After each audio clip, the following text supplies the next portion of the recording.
Hey guys, welcome back to this channel. In this video, I'll be showing you guys how you can face swap using AI.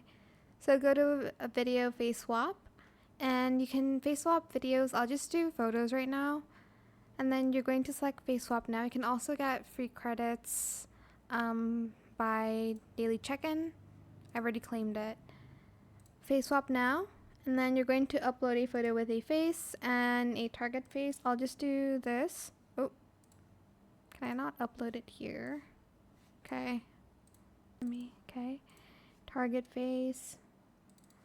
And then select swap now.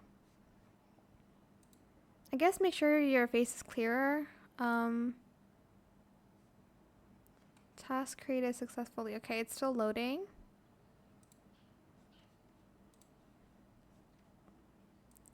This is the before, this is the after.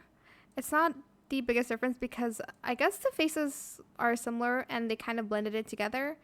But yeah, that is it. I hope it was helpful for you guys. Don't forget to like, comment, share, and also subscribe to this channel if you haven't done that already. If you have any more questions about this video, just leave it in the comment section down below. I'll try my best to answer them all for you guys. And if you found this video helpful, please click the thanks button as well. That is it. Thank you so much for watching. Bye.